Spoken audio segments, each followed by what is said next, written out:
Hey my Pokè Peeps, we're back at it, and today we're going to be using that Groudon team that we did the team builder for, so let's see how we go. Alright guys, so as you can see, he's got a fairly standard team on the other end. The Calyrex Shadow has been really common for about 3 months now, so it's not unusual that that's up.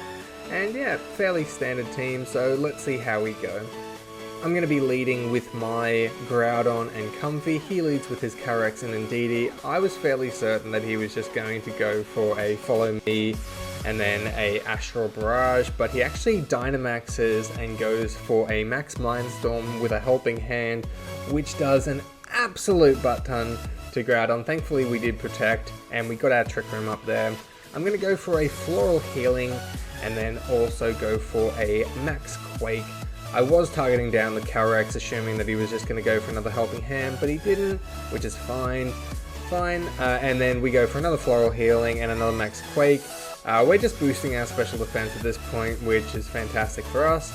And then he goes for another Max Mindstorm. It's still doing a ton of damage, but it's not too bad. And then he goes into Incineroar here. I go for another Max Quake, this time on the Calyrex, and a Floral Healing. He forgets that he set up his Psychic Drain, goes for a Fake Out and a Protect, but we're still in a pretty good position here. This time I'm going to go for a Giga Drain and then go for a High Horsepower onto the Calyrex. So we're in a pretty good spot. Take out the Calyrex, and now it's Incineroar and Urshifu versus my Groudon.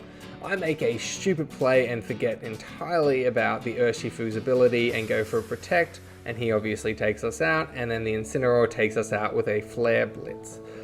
So 100% that was a bad play on my end, but we're okay.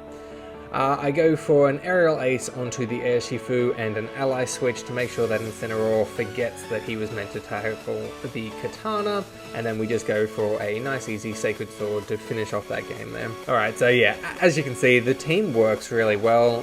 That was a fairly standard meta team at the moment, so nothing there was really shocking, and we wiped through it pretty quickly and pretty easily.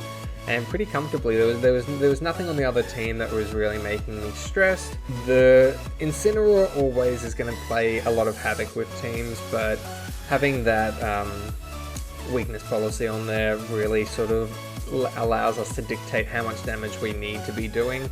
If they're not proccing it, I'm happy to proc it myself. The other choice that I had that I probably should have gone for that turn where he sent in the Incineroar, after the Incineroar, was going for the Giga Drain, and instead of the High Horsepower, just going for a Rock Slide. That way we had the chance to take out both Pokemon rather than just taking out the Calyrex, and then it would have been my Groudon and Comfy versing the Urshifu by itself and put us in a much better position. I think for me the reason I didn't make that play was purely because if we had have missed the Rock Slide on the Calyrex, then I would have been in a pretty terrible position to take it out. Nothing on my team would have been outspeeding it, and it would have just been boosting itself, and it would have been not fun at all. So yeah, I think that's why I mainly targeted it down, but that Rock Slide play may have worked out better if we did hit for both. Alright guys, that's it for today's video. Hopefully you enjoyed. If you did, please leave a like, comment, and subscribe for more content. If you did enjoy this video, check out some of my others. I'm sure you'll like them just as much. Anyways, bye!